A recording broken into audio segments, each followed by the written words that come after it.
Tisdagen den 15 april har jag skrivit att jag testade internet första gången. Så skolan fick internet rätt sent, i slutet av 9:an. Att sitta kvar i datorsalen någon timme efter sista lektionen var bästa tillfället att använda internet. Och jag önskade att jag hade internet hemma, för i skolans bibliotek var datorn ofta upptagen. Sedan den 23 april fick jag reda på att jag kommit in på Frölunda gymnasiet. Och jag tänkte, vad är det här? Frölunda gymnasiet? Kom jag inte in på estetlinjen? Hade jag för dåliga betyg eller gjorde jag för dåliga arbetsprover eller något? Men det stod att programmet jag skulle gå var estetisk linje, gren, konst och form. Så jag blev lite förvirrad. Men det visade sig att de precis hade startat en konst- och formlinje där året innan. För att det var så många som sökte den linjen. Och de som bodde närmare Frölunda än Schillerska blev skickade till Frölunda gymnasiet istället. Senare den sommaren så läste mina föräldrar i tidningen att det aldrig förr varit så många som sökt konstlinjen som det här året. Men jag var fortfarande den enda från öarna som hade valt konst- och formlinjen. Trodde jag. Så när jag hörde att många andra från öarna, såsom Samuel, Jonas Nilsson och Lars, också skulle gå på Frölunda, så kändes det rätt skönt att jag inte var helt ensam på en ny skola. Även om vi skulle gå i olika klasser. Hade jag gått på Schillerska hade det nog bara varit jag på den skolan från öarna. Så jag hade fått en tid för besök på Frölunda gymnasiet den 6 maj. Jag antar att alla blivande gymnasieelever gör något slags förbesök på den skolan de ska gå på. Men jag vet inte. Jag skulle i alla fall göra det. Och till min förvåning så var inte jag den enda från öarna som skulle gå konst- och formlinjen på Frölunda. Med båten in var även Emma Söderlund som också skulle gå dit. Så jag för mig min pappa skjutsade oss två dit med bilen. Jag undrar om hon gjorde arbetsprover vid något annat tillfälle eller om hon kom in utan att göra arbetsprover. För hon var inte med när jag gjorde arbetsprover på Schillerska. Så det var kul att upptäcka att någon mer från öarna faktiskt hade valt konst- och formlinjen. Men jag hade inte väntat mig någon som Emma. Mitt intryck av henne var mer att hon var något slags modefreak. Inte någon som gillade att teckna. Hon var liksom väldigt extrovert och stod ut med ovanliga kläder och pratsamhet. Men Emma hade inte en massa smink eller de här kläderna när vi besökte Frölunda. Hon hade nog slutat använda sminkar och hade mer en blå sommarklänning eller vad det var. Men hon stod fortfarande ut lite grann med sin verbalitet och upplyfta humör. Så hon frågade mig om jag tänkte bli konstnär. Och jag sa att jag inte riktigt visste vad jag ville ännu. Och hon sa att hon inte heller visste. Och att hon kunde få ångest av tanken på att sitta ensam i en lägenhet och måla tavlor. Men att det nog inte behöver bli på det sättet. Och jag kunde känna igen mig i det hon sa. För jag vill inte heller sitta själv och måla tavlor som arbete. Och att tanken måste vara värre för henne som är mer extrovert än mig. Så det var skönt att veta att det inte bara var jag som var osäker på vad jag egentligen ville. Men för henne var det inte en brist på entusiasm som var problemet, utan snarare motsatsen. Hon ville för mycket och hade svårt att välja mellan flera linjer. Jag minns att hon pratade om att hon också gärna ville gå marinbiologisk linje. Hur som helst, vi trädde in i bildsalen på Frölunda gymnasiet för att få information om skolan. Och där satt de andra vi skulle gå i samma klass med. Och det var mer eller mindre bara tjejer. Jag såg bara en till kille förutom jag. Han hade långt hår och glasögon. Och såg nästan precis ut som han som kommenterade att jag såg ut som ett barn utanför Schillerska. Fast yngre. Så jag tänkte shit. Okej, jag får väl se det här som en utmaning. Att lära mig prata och umgås mer med tjejer. Jag visste att det skulle gå mer tjejer än killar på estetlinjen. För det märkte jag även under konstkurser på högstadiet. Och även när jag gjorde arbetsprov på Schillerska. Att det var mer tjejer än killar. Men det brukade ändå inte vara så här få killar. Bara 2 stycken. Jag antar att de tjejerna som var där var också de jag senare började i samma klass med.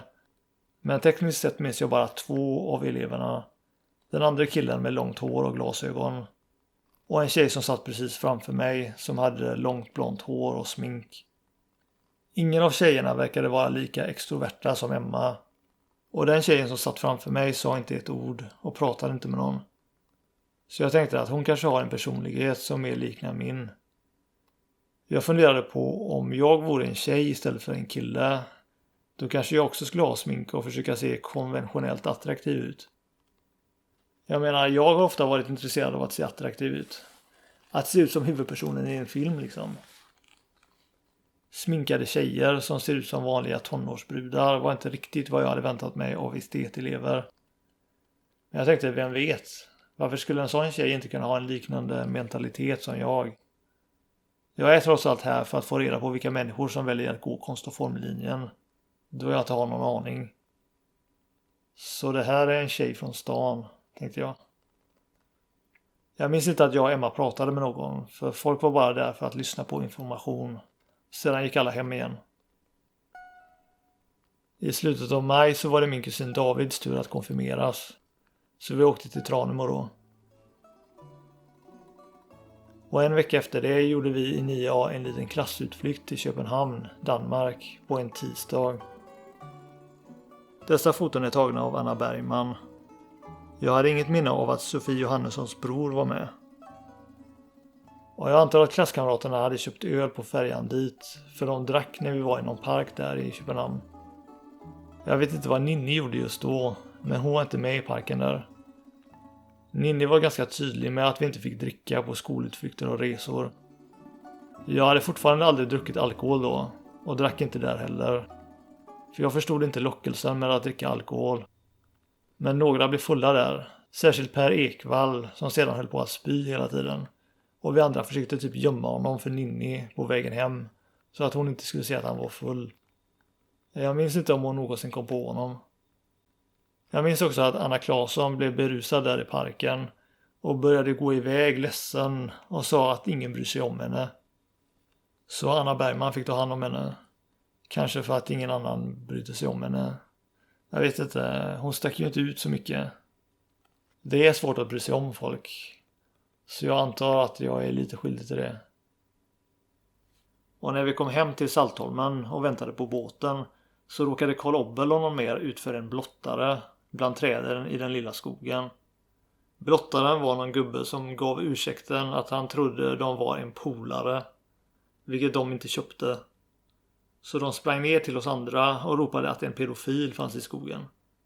Och Jonas Gustafsson och några till sprang dit och skulle slå ihjäl den där gubben och skrek pedofiljävel typ.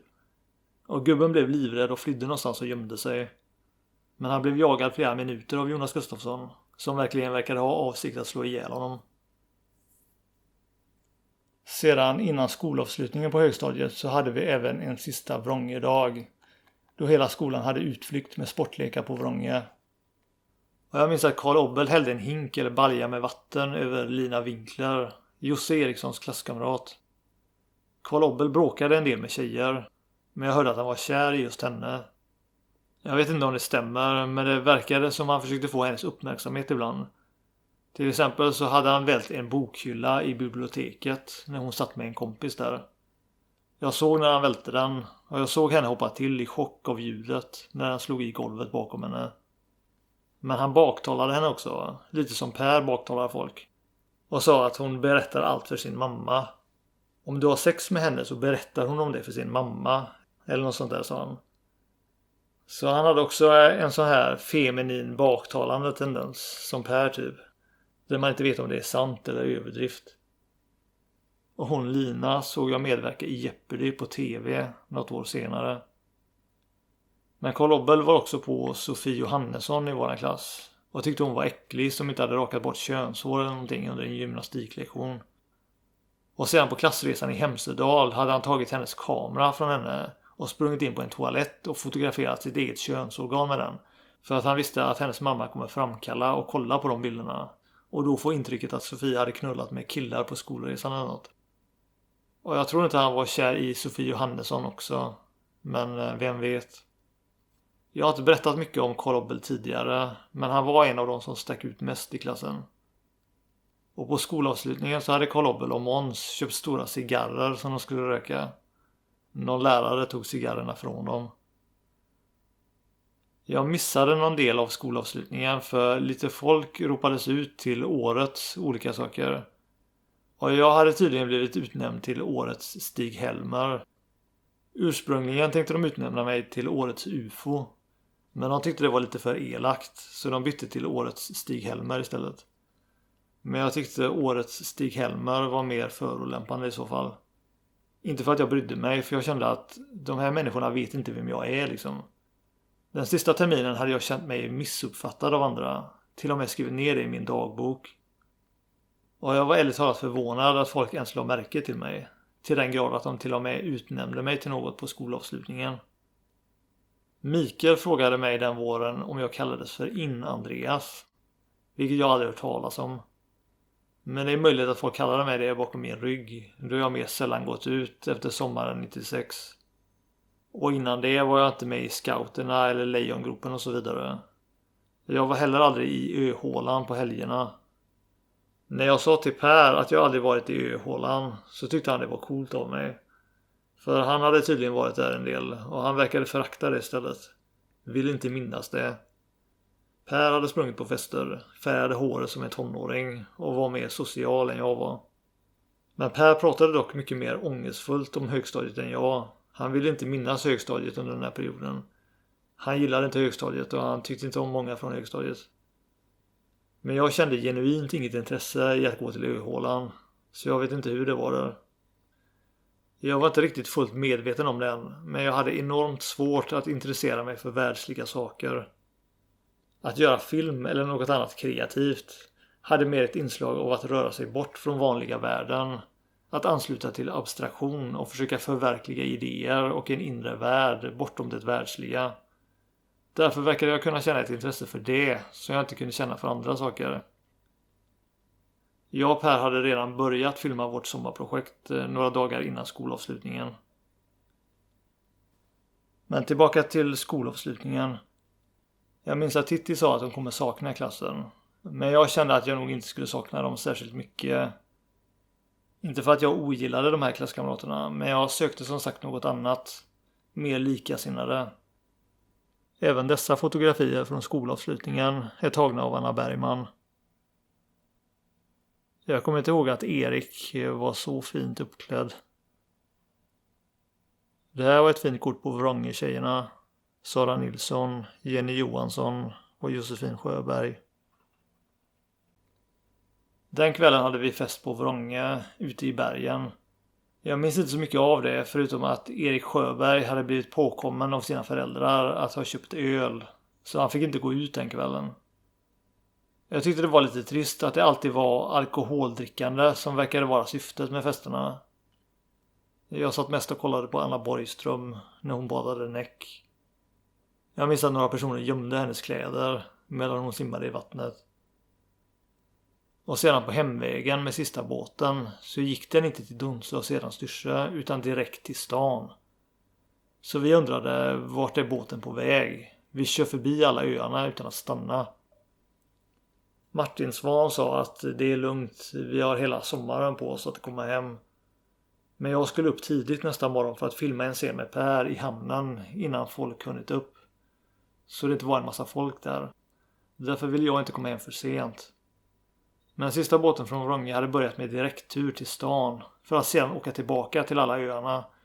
Vilket innebar att den nu stannade vid Donsö sist, eftersom Donsö var närmast Vrånge. Så det var inte kul. Men jag lyckades ändå komma upp tidigt nästa morgon för att filma den där scenen med Per. Jag ville filma där för det fanns en grej där som liknade ett UFO. Men Per hade blivit väldigt knusslig och stel vid den här perioden. Och tyckte det var pinsamt om han skulle råka bli sedd ute med de kläderna han hade i filmen. Han sa också någonting om att slips och kostym är det fulaste som finns. När jag sa att jag ville att huvudkaraktärerna skulle ha slips och kostym i min vision av filmen. Så när vi började på filmen så var han inte riktigt insatt i projektet och verkade mest tycka mina önskemål var besvärande om var och hur vi skulle filma, till exempel ute i hamnen på morgonen.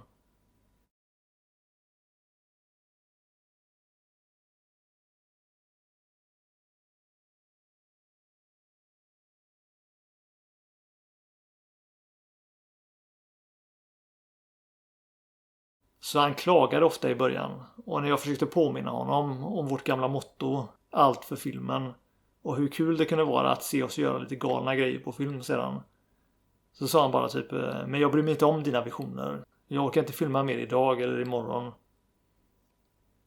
Förutom mig så umgicks han fortfarande med Jens Larsson den våren.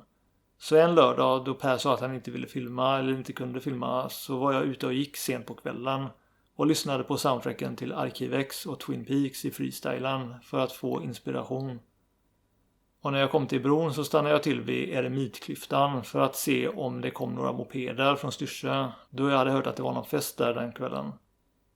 Och mycket riktigt kom det några flakmopeder, och en av dem kördes av Jens Larsson som skjutsade Per på flaket. Så då förstod jag att Per hade hoppat över filmandet för att umgås med Jens och gå på den festen. Så Per hade en massa andra saker han sysslade med, vilket bidrog till att han inte var lika insatt i projektet i början. Och jag minns att de stannade till när de såg mig där. Hampus och de med var med dem också. Och så umgicks vi och pratade där under bron en stund.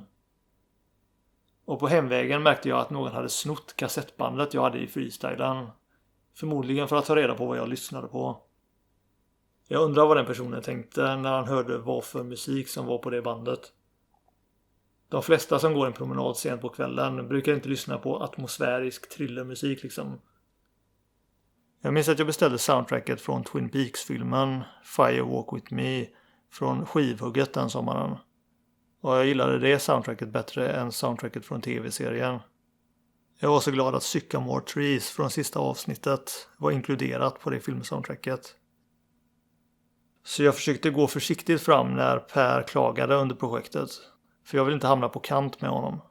Utan Per kunde jag inte förverkliga några idéer. Det var antingen Per eller en till tråkig sommar utan någon kreativitet. Och jag tyckte det var askul att experimentera med film och skådespeleri igen. Jag saknade inte att umgås med Samuel och de andra alls. De körde liksom fortfarande bara omkring med sina mopeder, precis som den förra sommaren. I have to tie my shoelaces.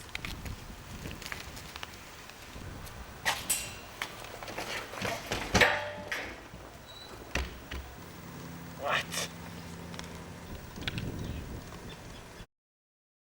Tyvärr så hade mina föräldrar bokat en resa för oss tillsammans med familjen Olsson till Mallorca en hel vecka. Vilket jag inte kände så där jättemycket för. Och kändes mer som en inskränkning på min frihet. Jag gillade inte heller att vi skulle flyga dit just på fredagen den 13, otursdagen.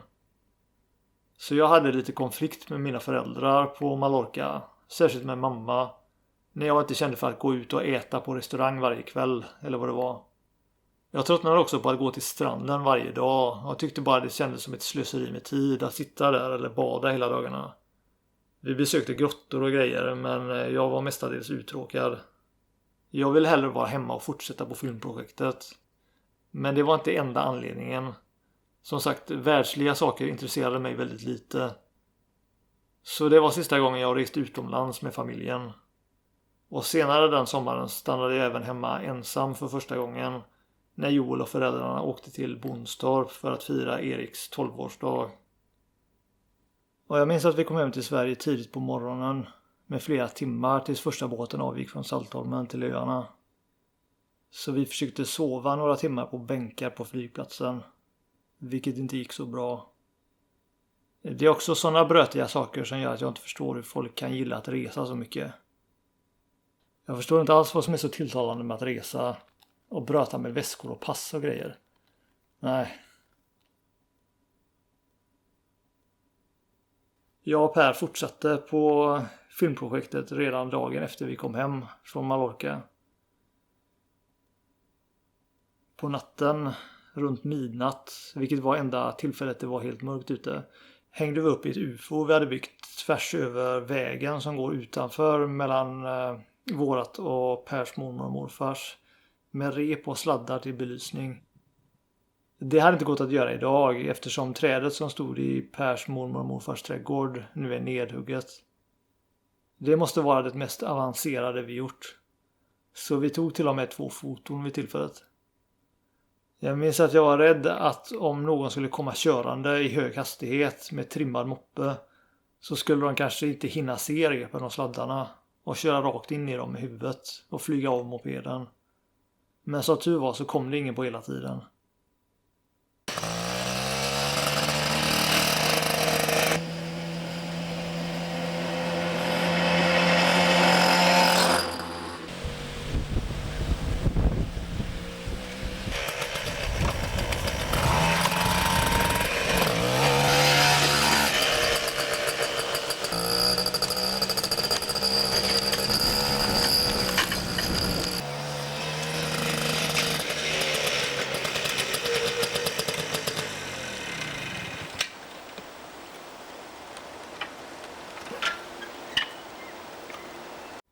Det jag gillade med den här filmen var alla olika platser vi letade upp och spelade in på. Och några av effekterna vi gjorde. Vi rände över hela ön den sommaren.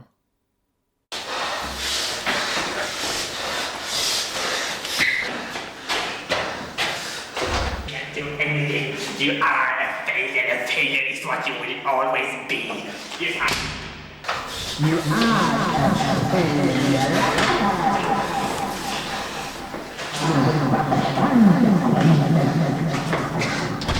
consequences. Suffer the consequences. Suffer the consequences. Men i övrigt är det här ingen film jag är särskilt nöjd med. Inte för att jag är helt nöjd med någon film jag gjort. Men problemen med den här filmen var att först av allt så var både jag och Per ganska rostiga när vi inte hade filmat på över ett år. Sedan improviserade vi även en hel del. Och som resultat använde vi förmodligen för mycket repliker vi hört i andra filmer och så vidare. Vi tyckte misstag var roliga och sparade onödigt mycket av det. Och var okritiska vid redigeringen för vi ville spara så mycket som möjligt. Vi började dessutom skrika och överdriva halvvägs in i filmen för att göra det roligare. Vilket bara blev tjatigt. Det är någonting med engelska språket som inbjuder skrikande mer än svenska språket. Det är alldeles för mycket kött i filmen. Och för många karaktärer. Problemet med en massa karaktärer är att för att skilja på dem måste jag och Per klä ut oss mer och mer extremt. Tills vi ser helt bizarra eller groteska ut. Vi tog även med för många karaktärer från våra tidigare filmer. Och humor baserad på insidesskämt som till exempel Failure Scan. Som bara jag och Per fattar vad det är. Say hello to failure scan. I've been managing your failure. Det var även många experiment som inte lyckades. Vi försökte ta med för mycket idéer i en och samma film.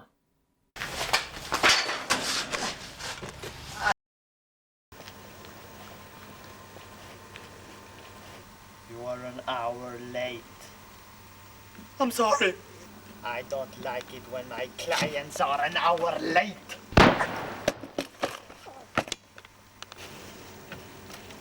I hope my next client will be in time. You're in time. I like it when my clients are in time. What do you want to know? I want to expose the government. En annan konstig grej vi gjorde var att när vi började göra filmen så bestämde vi oss för att vi inte skulle titta på resultatet förrän filmen var helt klar. You are the worst government I ever seen. Filmen handlar om en fullständigt inkompetent regering som försöker hålla sanningen om utomjordingar och annat hemligt från allmänheten. A simple accident will do. No. We'll do it the government way.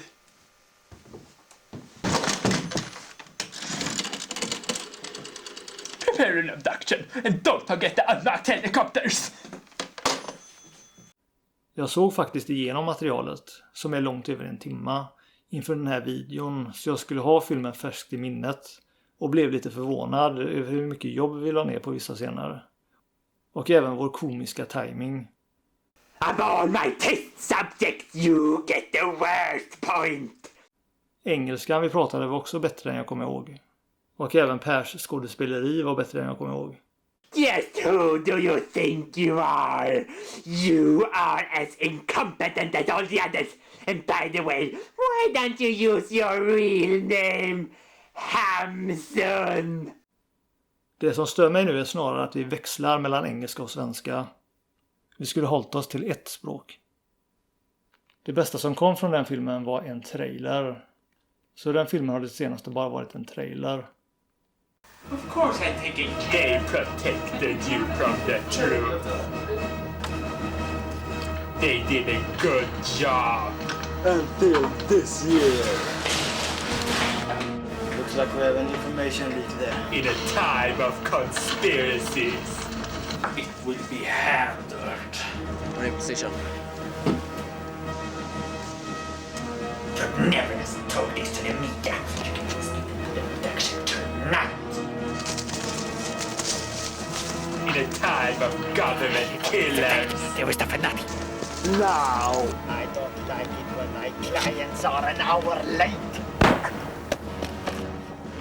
there are no room for mistakes. You can run, but you can't hide. You just been abducted! I know what you're looking for. I've seen it. It's here. This is what you train for. We are the government, and we are trusted. People like him will give us a bad rumor. You find out who that is. But sir, I'm the commander of this boat. I don't have to take this. Andreas Carter. Unless both you and I agree. You repeat this order or I find someone who will. this closing in on us. He's lost his nerve. From the creator som det osar vassgränsare. The government as you never seen it before. Commander, I'm picking up a signal. It's coming.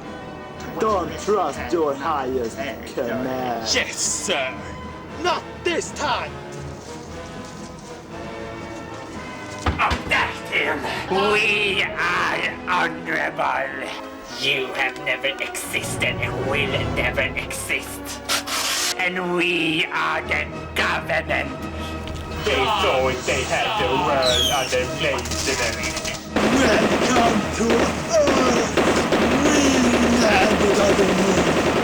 We built the pyramids. But one day, they found out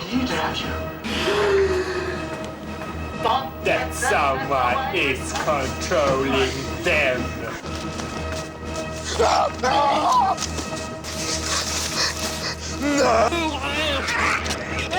Time killer! You know I can do it. Call of this investigation. This movie never existed. You haven't told the leader, have you? He's on the phone.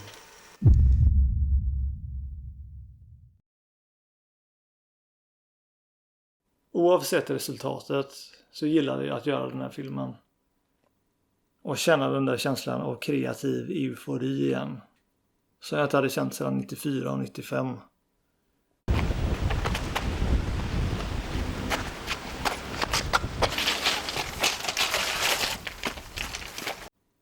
Jag minns att det var rätt coolt att vara ute i skogen på natten.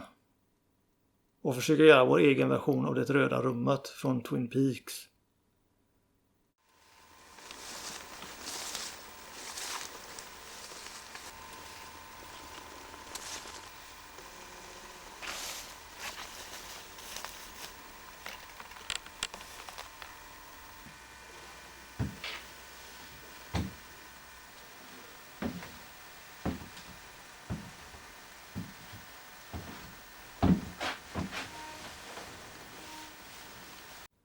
Jag hade köpt röda tyger när jag var på besök hos mina kusiner i Bonstorp tidigare på våren. Jag minns inte var eller i vilket sammanhang. För jag ville prova att göra ett eget sånt rött rum och ha med i en film.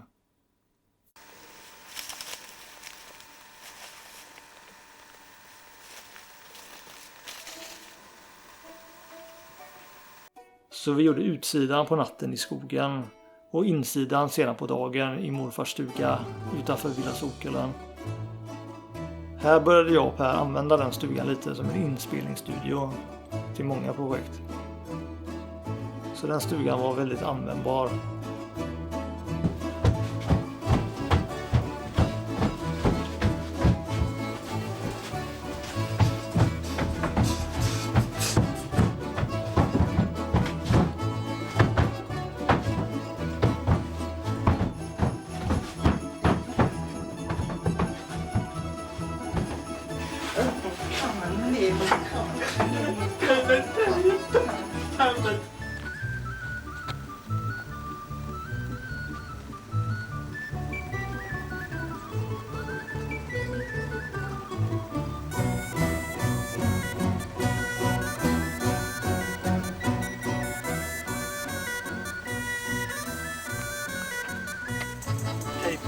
We have merchandise.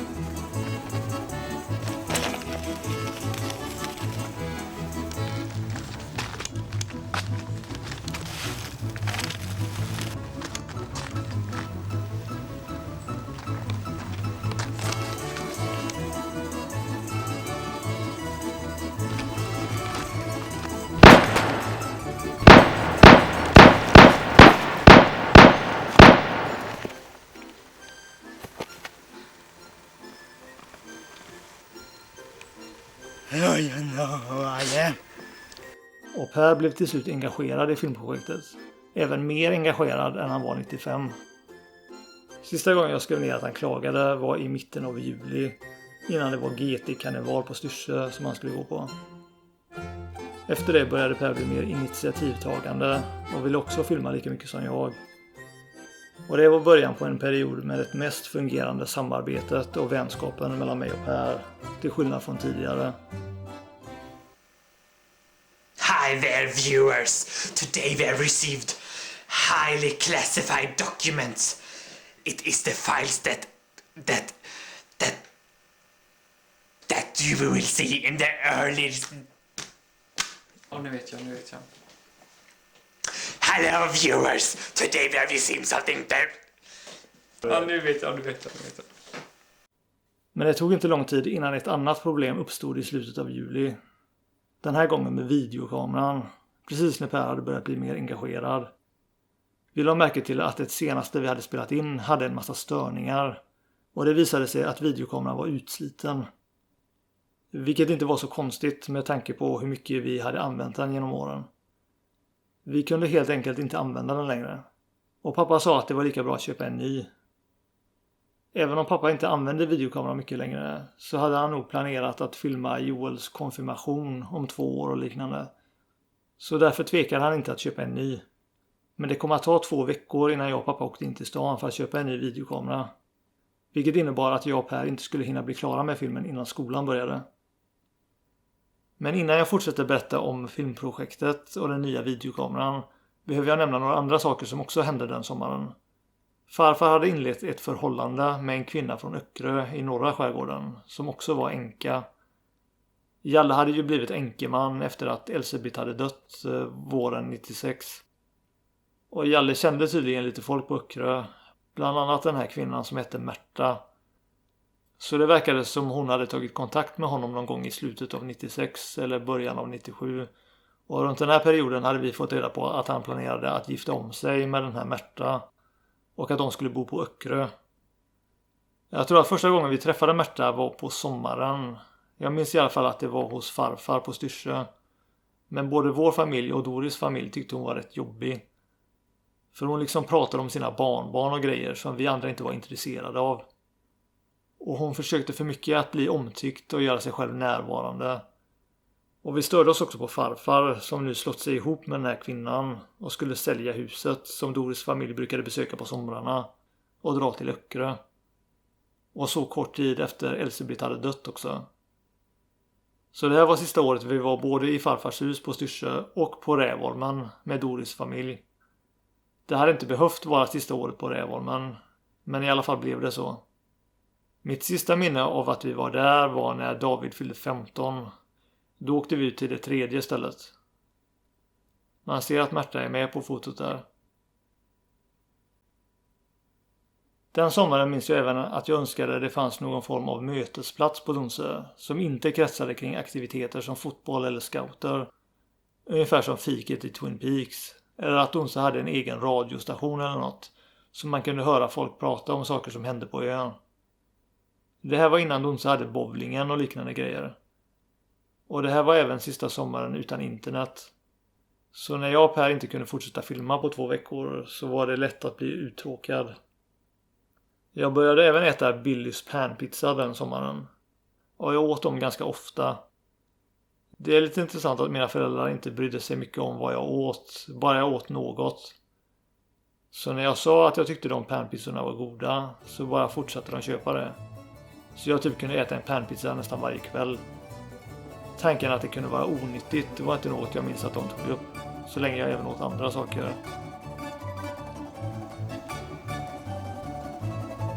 That's all we need now. Another killing commander. We'll do it in accident. And you know what, Per? Your lives were sucking bad.